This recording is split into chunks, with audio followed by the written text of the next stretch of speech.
Hello my quilting friends! Leah Day here with a new video for the Machine Quilting Party. Today we're quilting Crazy Grid.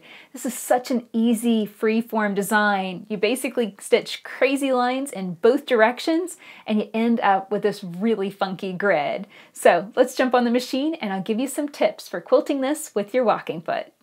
So I'm quilting Crazy Grid. I began by quilting just some super crazy lines across one half of my quilting space. Then I'm stitching back across that first set with more crazy lines. And this is possibly the easiest grid design that I know of because honestly, there's no way to stitch it wrong.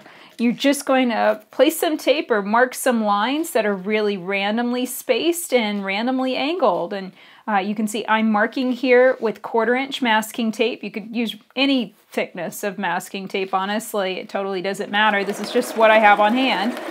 And stitch along the edge of the tape. And if you apply the tape and it's nice and straight, then your line's going to end up nice and straight. Now I'm just for ease and speed, I'm just stitching straight off into the batting area of my quilting space. And that's just fine. Whenever I go to finish my blocks, whenever I go to connect them together, I will secure that edge. And so now I slide the quilt away from the machine and I can lift my tape. And I find that so long as I pull it nice and tight before I lay it down again, I end up with a nice straight line and smooth it out. And that's going to mark it the next line. And really, it's just up to you to vary how much you want it to angle. You could stitch the next line parallel to the one before it. It's totally up to you how crazy your crazy lines get. This is a grid design, which means that you have all the normal considerations of a grid. You need to watch out as you're quilting over existing lines. And you can see as I'm stitching over this, I'm just careful to keep my hands around the foot.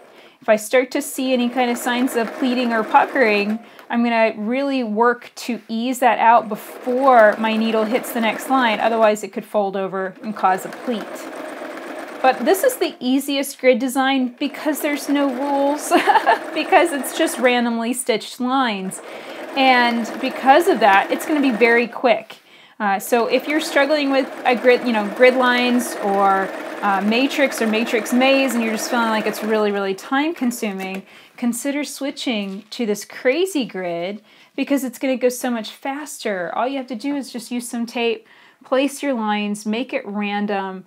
There's no rhyme or reason here, and you can vary the spacing. Like I could space this out and go super wide with my next line of stitching, and that would be a-okay.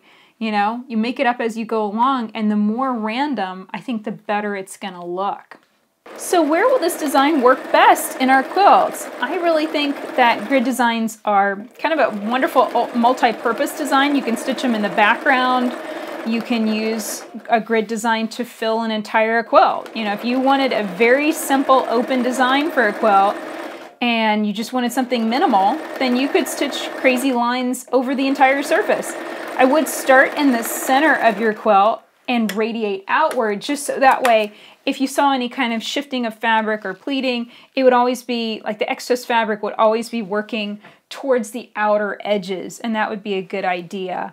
If you wanted to quilt it into a small section, so let's say in the infinity knot quilt, like maybe quilting it in the border, then I would use the edges of the space, so in that case the ditches around the border, as where I would begin stitching. And I would stitch from those ditches out into the batting and break thread with each line of quilting. That would result in a lot of thread breaks, but it would probably be the fastest and easiest way to stitch the design in that area.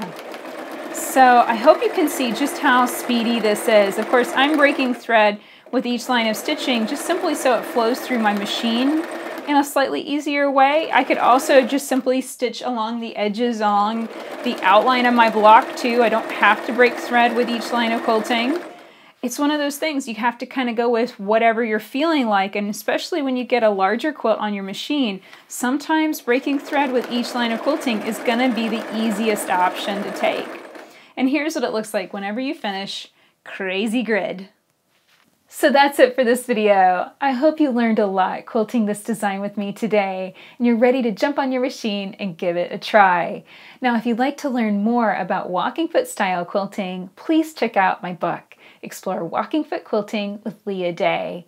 In this book, I share 30 walking foot style designs as well as 7 fun quilt projects that will really build your skills for quilting on your home sewing machine. So come and check out the book at leahday.com/walkingfoot. If you enjoyed this video, please like it, share it with your friends, and subscribe to our channel on YouTube so you don't miss the next video coming out soon. Until next time, let's go quilt!